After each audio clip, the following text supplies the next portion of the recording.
enggan untuk bilang, ya mungkin kalau setara dengan teman-teman bilang aku tak Magelang gitu, tapi kalau mengaku bahwa dia adalah a part of government atau dia sangat baik dengan government itu.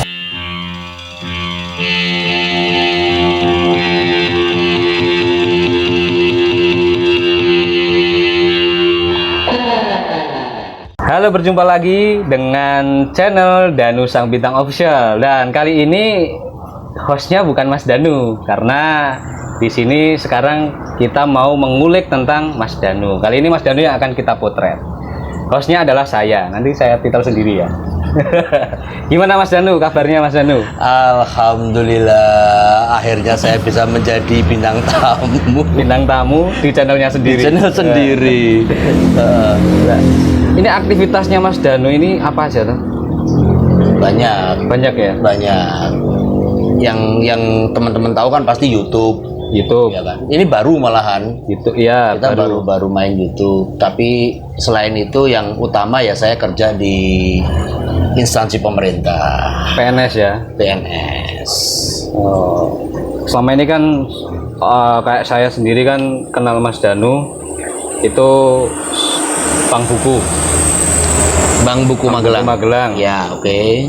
Chef Paingan, betul. Terus apa itu satunya yang apa? Membaca Magelang. Ya. Tentang jurnalis itu ya. Penulis. Nah, itu penulis Magelang. Oh. Ya. Dan yang paling terbaru yang aku tahu tadi barusan tanya itu tentang akar media. Oh. Wah, itu ya. Itu kejutan baru yang saya belum tahu itu. Kejutan baru. Ternyata aktivitasnya banyak, luar biasa. Padahal YouTube sendiri sudah memakan waktu yang sangat luar biasa. Ini masih akar media. Akar media itu apa, Mas? Akar media itu adalah publisher atau penerbit buku. Penerbit buku. Ya. Jadi saya sama teman-teman, ada Mas Ginanjar dan juga Mbak Dayu. Kita bertiga dan plus Mbak Gladi, kita ajak juga masuk ke dalamnya untuk mengelola sebuah penerbitan buku. Tapi sebenarnya itu bukan sekedar penerbitan buku, tetapi lebih ke bagaimana kita bisa meng-create banyak hal, tapi basisnya tetap literasi begitu. Jadi bisa saja suatu saat akar media itu tidak hanya menerbitkan buku, tapi juga bisa mengadakan event-event yang berhubungan dengan literasi.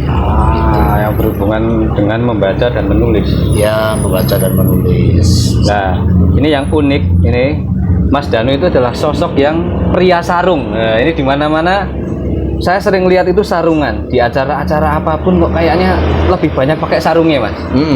Itu karena apa? Apa memang fashionnya cocoknya di sarung atau memang nyaman di sarung nih? Gini, awalnya sih sebenarnya saya juga nggak pede pakai sarung, tetapi saya harus melakukannya karena ada sesuatu yang harus saya sampaikan kepada masyarakat bahwa budaya Nusantara, sarung ini kan selalu identik dengan budaya Nusantara. Di mana-mana, mau di Sumatera, mau di Bali, mau di Jawa, semuanya pakai sarung. Cuman coraknya memang beda. Nah, malam ini saya sedang pakai sarung corak Bali kebetulan begitu. Dan saya punya banyak corak dari Makassar juga ada gitu. Nah, tujuannya adalah bahwa saya ingin mengenalkan bahwa kebudayaan asli Indonesia itu tidak lebih rendah dibanding kebudayaan dari orang luar. Misalnya kebudayaan kita itu ya adiluhung juga dan bagus juga dibanding dengan Timur Tengah misalnya begitu. Pasti lebih ada kelebihannya juga. Makanya saya menggunakan sarung di mana-mana. Apalagi waktu pertama kali saya menggunakan sarung itu adalah saat-saat di mana orang mulai membandingkan bahwa ini adalah yang halal, ini yang haram, ini yang syar'i, ini yang enggak begitu. Oh, begitu. Seperti yang kemarin itu ya? Ya banyak yang seperti itu kan. Makanya saya menggunakan sarung. Bahkan sampai ke mall-mall saya juga pakai sarung dan sandal lili. Ya, sandal plastik lili itu saya pakai. Ya, awalnya orang selalu memandang, nah ini orang itu selalu melihat orang lain itu kenapa ya lihatnya selalu dari bawah ke atas, tidak dari atas ke bawah. Maksudnya di atas ke bawah? Jadi gini, ketika saya masuk mall gitu, yang dilihat pertama kali itu bukan wajah saya, tetapi sandal saya dan sarung saya gitu. Saya melihat itu seperti ada Kelas gitu ya? Kelas. Mereka tuh selalu memandang manusia itu kok selalu memandang orang lain secara kelas sih, kenapa sih gitu loh. Padahal bukan berarti yang sarungan itu tidak berkelas gitu. Oh tidak. Pernah ada sebuah pengalaman saya di mall Jogja. Saya jalan sama istri saya sama adik saya masuk mall, terus kemudian saya pakai sarung sama sandal lili. Terus masuk ke sebuah toko. Tadinya pelayannya tuh ngelihat saya itu kayak nggak nyaman gitu loh. Setelah istri saya membeli sebuah barang yang kebetulan agak mahal di situ, baru penghargaan itu muncul. Baru ada apresiasi ya. Betul. Awalnya Jadi tidak orang menghargai. Orang selalu sopotogi melihat. Kenapa sih orang selalu melihat covernya, tidak melihat dari kontennya gitu. Padahal sebenarnya kalau berbuat baik tanpa harus melihat orang itu kaya apa miskin itu enak sebenarnya. Iya kan? Dunia akan damai. Iya kan? Akan ada keadilan. Kata Pramudia itu mestinya kalau orang terpelajar itu harus adil, bahkan sejak dalam pikiran. Nah itu berat sekali, tidak semua orang bisa. Iya. Karena mungkin memang susah ya Mas ya. Ya. Memang susah. Ya. Nah ini yang paling terbaru ini kemarin saya baca di Facebook nih. Itu tentang survei M-News. Wah itu saya kaget itu. Yang apa ya? Survei M-News tentang Mas Danu yang number 1 di Magelang. Itu saya juga nggak tahu. Oh Mas Danu ini kira-kira menurut Mas Danu gimana ini? Sudah ada yang ngontak Mas Danu kah? Harusnya pertanyaan itu diajukan ke yang bikin survei. Oh diajukan yang bikin survei. Saya nggak ngerti. Saya sama sekali tidak tahu kalau nama saya juga dimasukkan di dalam survei itu. Dan survei itu berdasar dari apa nama saya bisa muncul gitu. Tapi mungkin barangkali karena selama ini saya juga aktif selain di media sosial, saya juga di kehidupan sehari-hari saya juga banyak bergumul dengan budayawan, dengan teman-teman politik, sehingga nama saya cukup dikenal oleh wartawan, terus kemudian dimunculkan di daftar nama yang disandingkan, dilevelkan yang sama dengan politisi-politisi. Ini kan banyak yang tanya juga. Ya. Wah, ini Mas Danu menjabat nih. Wah, besok main nyalon ya gitu-gitu. Padahal saya sendiri belum pernah bertanya juga. Banyak sih teman-teman yang ada yang tanya sih sama saya, Mas Danu main magang, Bob? Gitu. Wah, aku belum takon ya.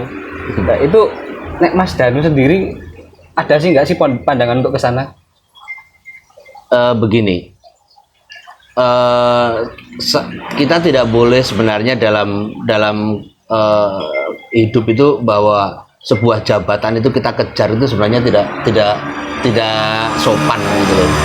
Tapi karena sistem demokrasi kita mengharuskan kita mau tidak mau unjuk gigi agar terpilih, ya kita harus mencalonkan diri, paling tidak dicalonkan oleh kelompok kita.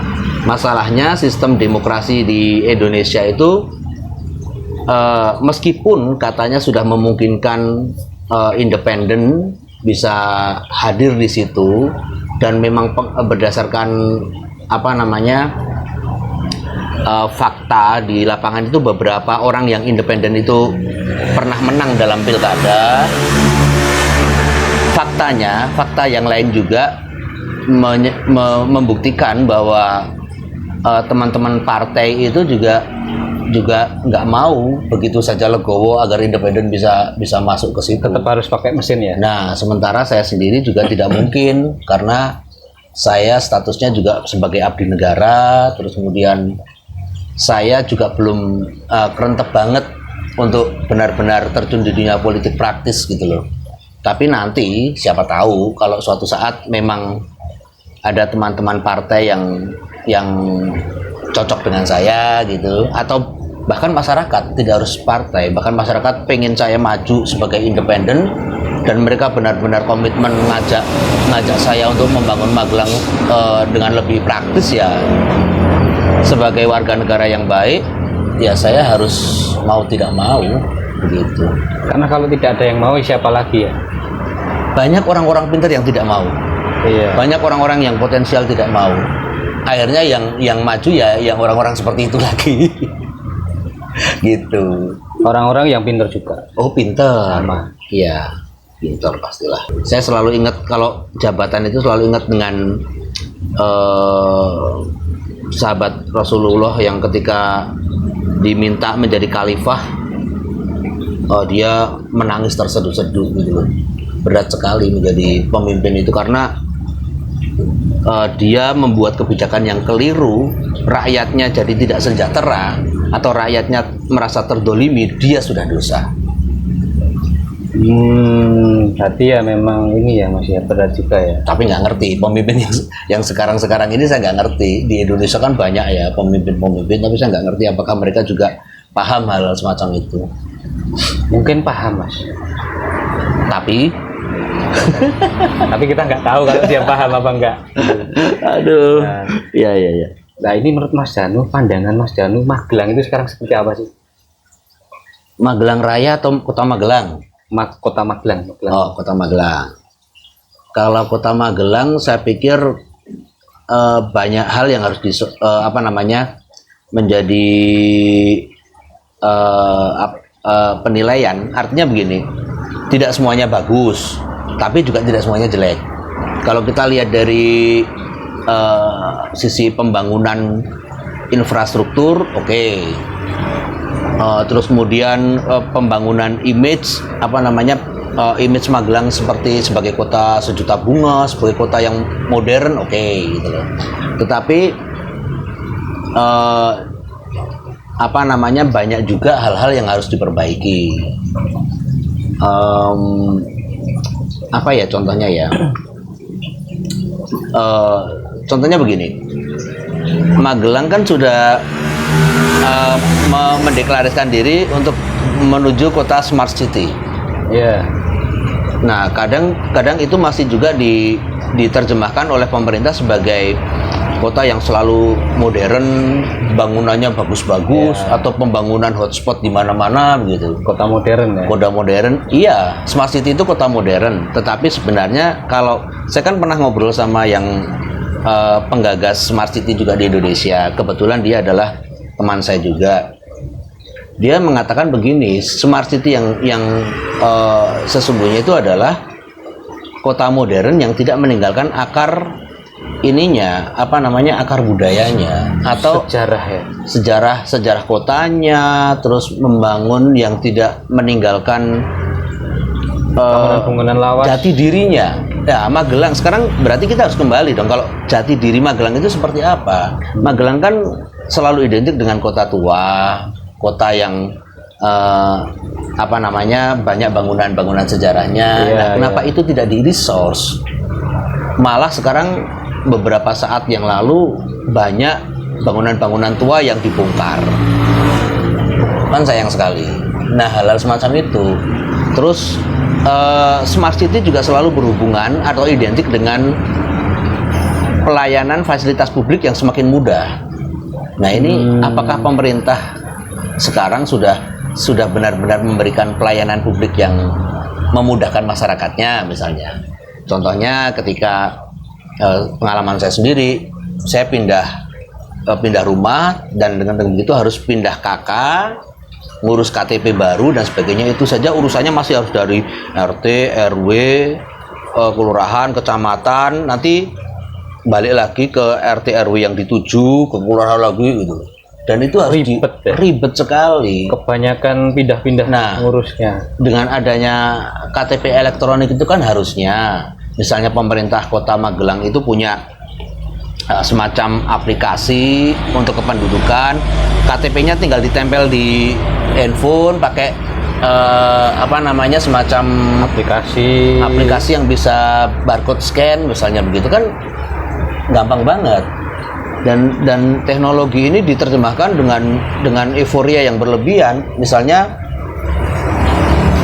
ada aplikasi nih PDAM bikin aplikasi sendiri, PLN bikin aplikasi sendiri, nanti dari dinas ini bikin aplikasi loh. Handphone kita yang sekecil ini, yang kayak Mas Pijar gitu, dengan kapasitas RAM dan ROM-nya yang hanya segitu, apa bisa gitu loh. Kurang efisien Ya, kurang sebenarnya mirip-mirip, kurang efisien. mirip-mirip bentuknya, mirip sama ya. Misal aplikasi A sama B sebenarnya kebutuhannya sama. Cuma kenapa dibikin dua? Nah, gitu kan. jadi seperti itu. Jadi malah pada seolah-olah bersaing. Sekarang faktanya juga apa benar-benar efektif sih gitu loh. Kalau bikin aplikasi juga harus manfaat buat masyarakatnya. Masyarakatnya dimudahkan nggak dengan aplikasi itu?